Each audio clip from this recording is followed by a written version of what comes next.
Hay una mañana que cambió todo. Una mañana en la que miles de personas salieron a las calles con ramas en las manos, gritando el nombre de un hombre que llegaba montado en un burro. ¿Tú crees que conoces esa historia? ¿Te la contaron en la iglesia, la viste en pinturas, la escuchaste en sermones? Pero lo que nadie te dijo, lo que los libros de texto omitieron y los cuadros religiosos nunca pudieron mostrar, es lo que realmente estaba pasando en Jerusalén ese día. Los olores, el miedo, la política, la sangre que ya se estaba cocinando en las sombras. Hoy vas a entrar en esa mañana, no como espectador, como alguien que estuvo ahí. Imagina que llegas a Jerusalén 3 días antes de la Pascua. Eres un peregrino. Has caminado durante semanas desde Galilea, con los pies llenos de ampollas, la ropa empolvada, el cuerpo agotado, pero hay algo en el aire de esta ciudad que te eriza la piel. Jerusalén en tiempos de Pascua no era una ciudad normal, era una olla a presión. En tiempos normales, Jerusalén tenía aproximadamente 30.000 habitantes, pero durante la Pascua, esa cifra se multiplicaba por 10.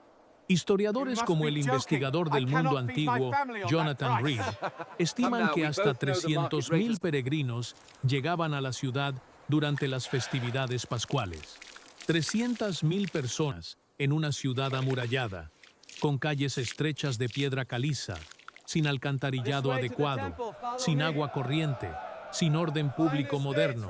El calor del mes de Nisan, equivalente a nuestro marzo o abril, golpeaba las piedras blancas y el olor de la multitud impregnaba cada callejón. Y en medio de ese caos llegaba también él. Pero antes de contarte lo que pasó en la entrada de Jesús, necesitas entender algo que casi nadie menciona cuando se habla del Domingo de Ramos. Algo que, cuando lo sepas, va a transformar completamente la forma en que lees ese pasaje del Evangelio. Hay otro desfile que entró a Jerusalén ese mismo día. Otro hombre poderoso, otra procesión. Y esa procesión venía desde el lado opuesto de la ciudad. Guarda ese dato. Vamos a volver a él. Primero, necesitas sentir dónde estabas parado. Jerusalén en el año 30 de nuestra era era una ciudad de contrastes brutales. Por un lado, el templo. El templo de Herodes el Grande era una de las maravillas del mundo antiguo. Sus muros exteriores medían más de 45 metros de altura. Las piedras con las que fue construido pesaban entre 2 y 400 toneladas cada una. Arqueólogos que han excavado el área del monte del templo, como los equipos dirigidos por Benjamín Massar en los años 70, encontraron restos de esas piedras y confirmaron una escala que supera la imaginación. Cuando el sol golpeaba el mármol blanco y el oro de los techos del templo, la estructura brillaba de una forma que los escritores de la época comparaban con la nieve en las montañas. Pero a 2 pasos de ese esplendor vivía la miseria más absoluta. Las calles de la ciudad baja, donde vivían los pobres, eran angostas, oscuras y pestilentes. Las casas se apilaban unas sobre otras, construidas con piedras sin pulir y techos planos de paja y barro. No había separación entre el espacio humano y el animal. Las familias compartían sus hogares con cabras, gallinas y burros. El suelo de tierra apisonada acumulaba décadas de suciedad. El humo de los hornos de cocina, alimentados con estiércol seco y leña, impregnaba la ropa, el cabello, los pulmones. Y el agua. El agua era un lujo calculado con precisión quirúrgica. Jerusalén no tenía un río. Dependía completamente de cisternas excavadas en la roca que acumulaban el agua de lluvia durante el invierno. En la época de Pascua, al final de la temporada de lluvias, esas cisternas estaban en su límite. Con 300.000 peregrinos adicionales en la ciudad, el agua escaseaba de una forma que ninguna pintura religiosa jamás te mostró. Lavarse el cuerpo entero era un privilegio. Lavarse las manos antes de comer era un acto ritual cargado de significado práctico, además de espiritual. Si sientes que la Biblia tiene capas que nunca te contaron, si quieres ver a Jesús no como una figura distante y perfecta en un cuadro, sino como alguien que caminó por esas calles con polvo en los pies, que olió ese aire cargado y que eligió cada uno de sus movimientos con una inteligencia política y espiritual que nos deja sin palabras. Entonces, suscríbete a este canal. Aquí no hay lenguaje complicado ni sermones vacíos. Solo la verdad histórica, arqueológica y humana que da vida a las Escrituras. Toca el botón de suscripción y activa la campanita, porque cada video que publicamos es un viaje en el tiempo que te va a acercar más a Dios y a la historia real de tu fe. Ahora volvamos a las calles. Es el primer día de la semana, lo que hoy llamamos domingo. La fecha es aproximadamente el año 30 de nuestra era.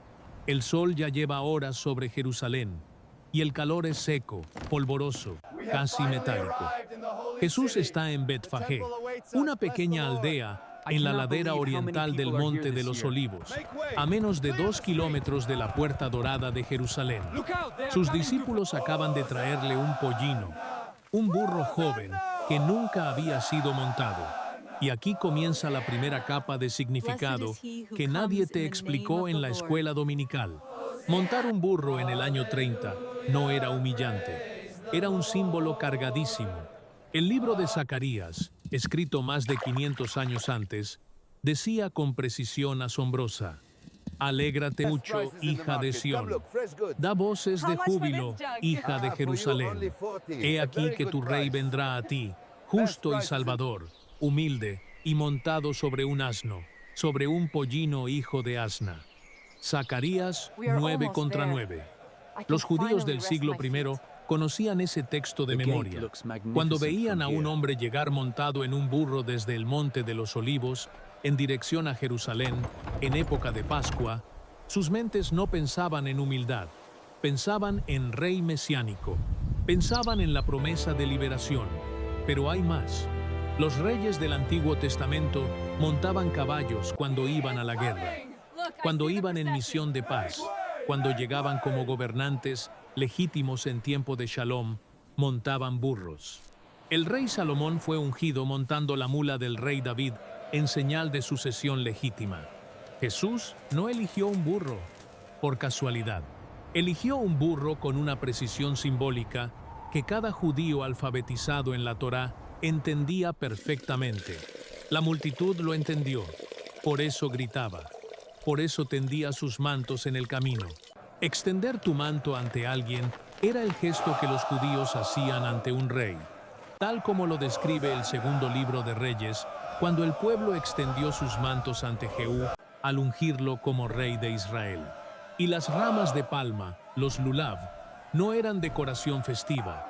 En la tradición judía del siglo I, las palmas eran el símbolo de la victoria y la liberación nacional. Fueron palmas las que el pueblo agitó cuando Simón Macabeo reconquistó Jerusalén de manos de los griegos en el año 141 a.C. Agitar palmas ante Jesús era hacer una declaración política tan explosiva como ondear una bandera de revolución. Y ahora viene el dato que te prometí al principio. Mientras Jesús bajaba por la ladera oriental del Monte de los Olivos, con su pequeña procesión de peregrinos galileos, otro desfile estaba entrando a Jerusalén por el lado opuesto, por la puerta occidental. El historiador y teólogo Marcus Borg, en su libro The Last Week, argumenta con sólida base histórica que el gobernador romano de Judea, Poncio Pilato, llegaba a Jerusalén cada año antes de la Pascua, con una escolta militar impresionante. Pilato residía normalmente en Cesarea Marítima, en la costa. Pero durante las festividades judías, especialmente la Pascua, que conmemoraba la liberación de Egipto y que cargaba con un potencial explosivo de agitación antirromana, Pilato venía a Jerusalén para reforzar la presencia militar y sofocar cualquier brote de rebelión antes de que comenzara. Y esa llegada no era discreta. Era una demostración de poder calculada. Caballos de guerra, soldados romanos en armadura de cuero y metal, águilas imperiales en estandartes dorados, el estruendo de los cascos sobre las piedras de basalto de la calzada romana, el brillo de los escudos bajo el sol de Nisán. Pilato llegaba con el lenguaje del imperio: fuerza, orden, amenaza. Su procesión era un mensaje directo a los 300.000 judíos reunidos en Jerusalén. Roma está aquí, no intenten nada. Y en ese mismo momento, desde el otro lado de la ciudad, bajaba un rabino galileo montado en un burro, rodeado de pescadores y campesinos que agitaban ramas de palma y gritaban: «Hosana, bendito el que viene en nombre del Señor». ¿Coincidencia? No. Los estudiosos como Borg y el también teólogo John Dominic Crossan sostienen que la entrada de Jesús fue una contraprocesión deliberada, una parodia del poder imperial, una declaración visual, simbólica y política, que cualquier judío en Jerusalén ese día entendía con una claridad que nos escapa a nosotros 2000 años después. Jesús no solo estaba cumpliendo una profecía, estaba desafiando a Roma en su propio lenguaje, el lenguaje del símbolo público, del teatro político, de la imagen que se graba en la memoria colectiva de un pueblo. Y ese desafío le costaría la vida en menos de una semana. Pero volvamos a la multitud. ¿Quiénes eran realmente las personas que gritaban Hosana? La palabra Hosanna viene del hebreo Hoshiana, que significa literalmente salva ahora o te rogamos que salves. No era una palabra de alabanza en su origen, era un grito de súplica desesperada. Era el grito de un pueblo que llevaba casi un siglo bajo la bota romana, que pagaba impuestos aplastantes, que veía a sus familias depauperadas por la usura de los recaudadores, que vivía con el miedo permanente de la represalia militar. El historiador judío Flavio Josefo, que vivió en el siglo I, y cuyas obras son fuente primaria fundamental para entender ese período, describe con detalle escalofriante la brutalidad de la ocupación romana. Crucifixiones masivas en las colinas alrededor de Jerusalén durante las revueltas, aldeas enteras destruidas como represalia colectiva, hombres reducidos a la esclavitud por no poder pagar sus deudas. La pobreza no era una condición económica en la Judea del siglo I. Era una trampa diseñada por el sistema de impuestos superpuestos, impuestos romanos, impuestos del templo, impuestos a los sacerdotes, impuestos al mercado, impuestos sobre la tierra, sobre la producción, sobre la venta. Un campesino galileo promedio entregaba entre el 35 y el 40% de todo lo que producía en forma de tributos combinados. Lo que quedaba apenas alcanzaba para sobrevivir. Un mal año de cosecha podía significar perder la tierra, caer en deuda, convertirse en jornalero sin tierra propia y luego en mendigo.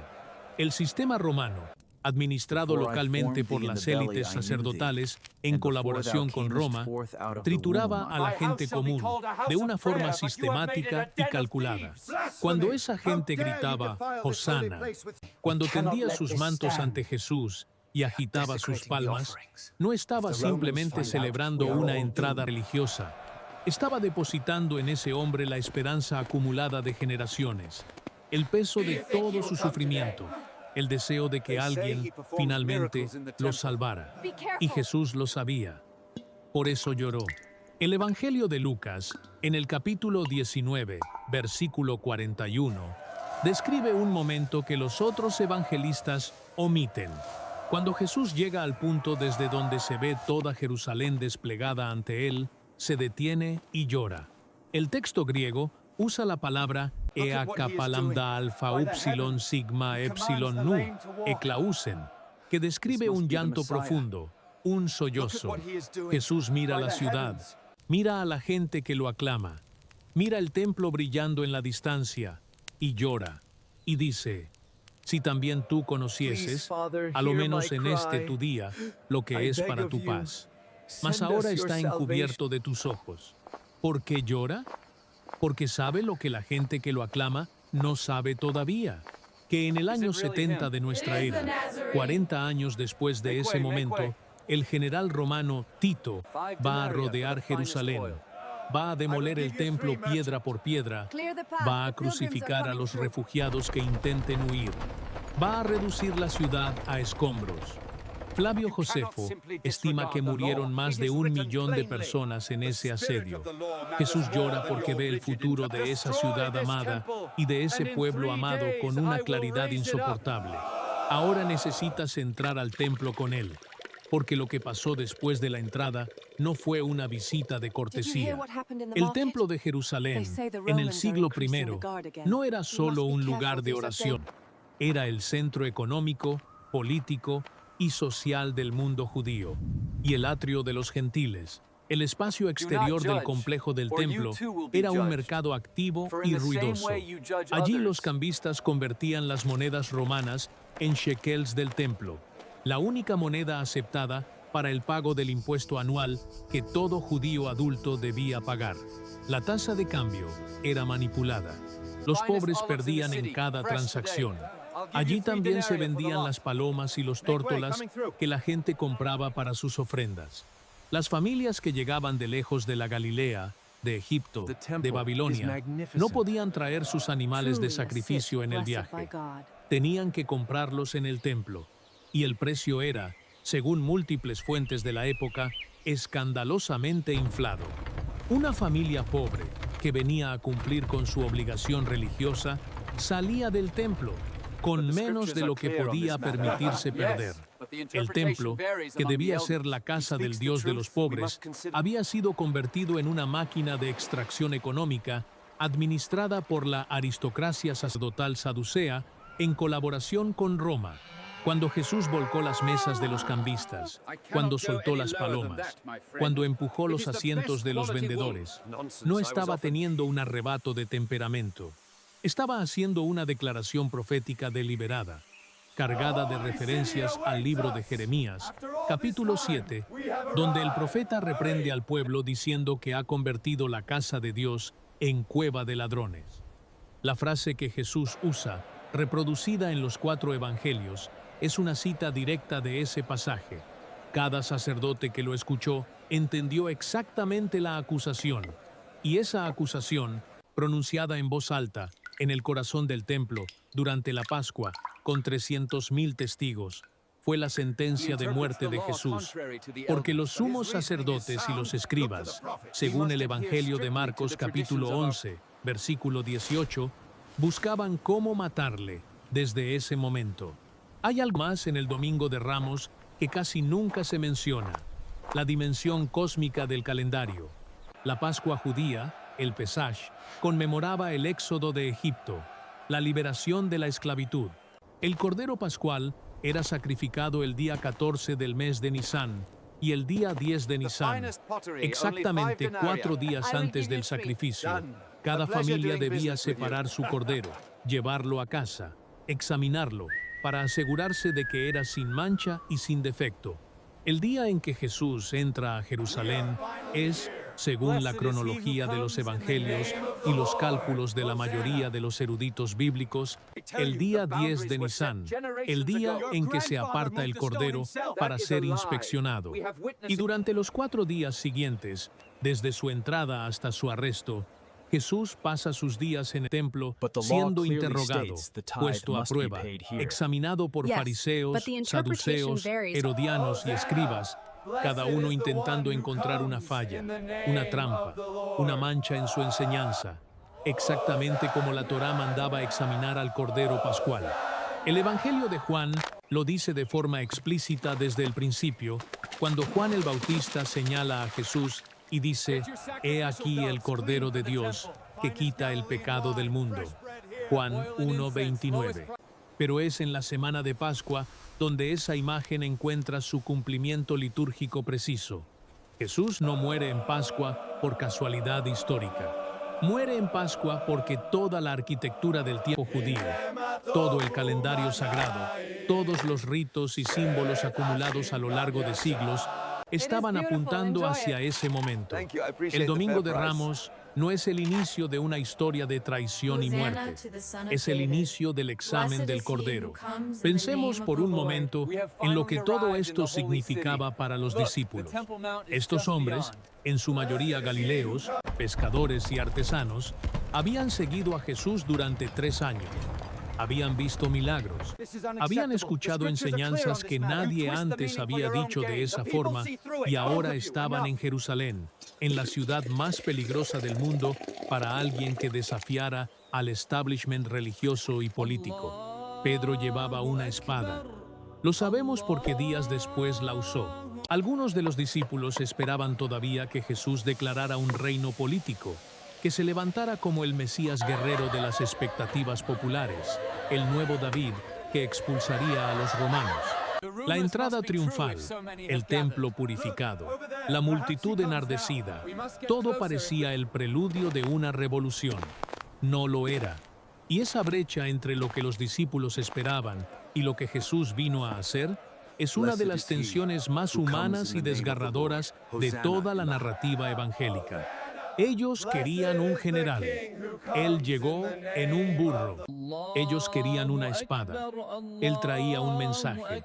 Ellos querían liberar a Israel de Roma. Él venía a liberar a toda la humanidad de algo mucho más antiguo y profundo que cualquier ejército.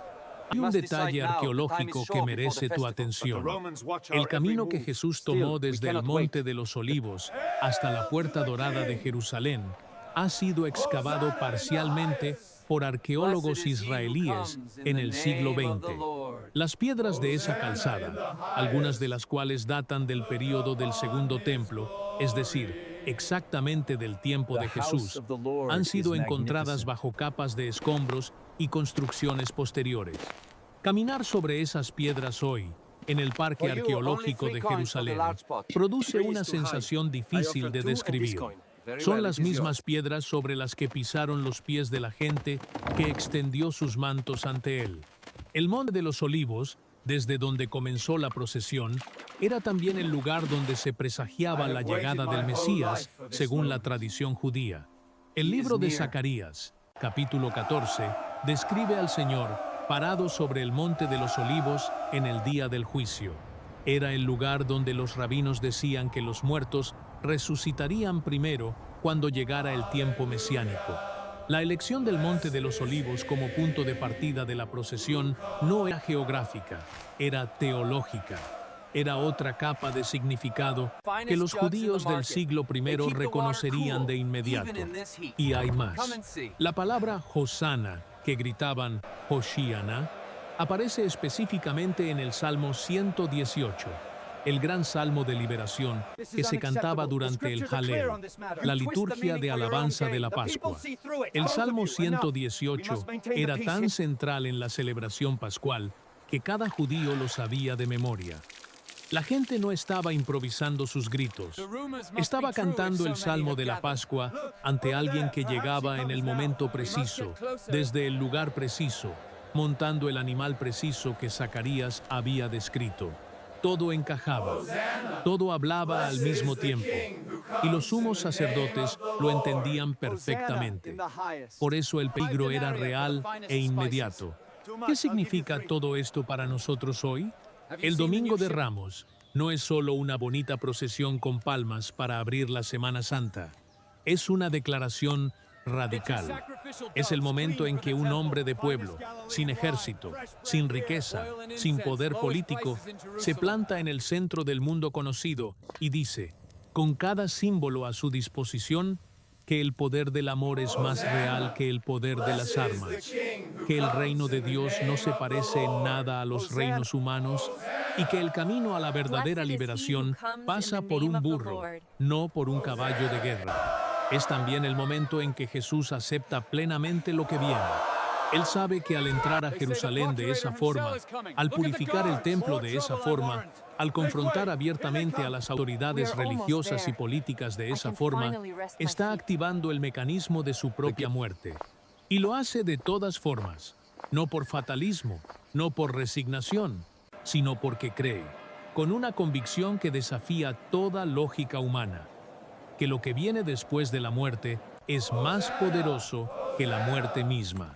El Domingo de Ramos es el día en que Jesús mira a toda Jerusalén, a toda la gloria del Imperio Romano, a toda la frialdad calculadora de los sumos sacerdotes, a toda la expectativa mal dirigida de sus propios seguidores, y dice, sí, sigo adelante. Eso no es una historia religiosa pasada, es la historia más humana y más actual que existe. La historia de alguien que elige la verdad sobre la seguridad, el amor sobre el poder, el servicio sobre el dominio. En un mundo donde los desfiles de fuerza siguen llenando las calles y los poderosos siguen aplastando a los vulnerables, la imagen de un hombre en un burro sigue siendo la imagen más subversiva que la historia jamás produjo. Si este contenido tocó tu corazón y te hizo ver la Biblia con otros ojos, deja tu like. Parece poco, pero ese gesto simple ayuda a que otras personas encuentren este canal y descubran verdades que quizás nunca habían escuchado. Y si conoces a alguien que necesita escuchar esto, comparte este video. A veces un mensaje compartido cambia la vida de alguien. No lo guardes solo para ti. Cuéntanos en los comentarios, ¿qué fue lo que más te impactó del Domingo de Ramos después de ver este video? ¿Sabías que había otra procesión entrando a Jerusalén por el otro lado ese mismo día? ¿O fue algo completamente nuevo para ti?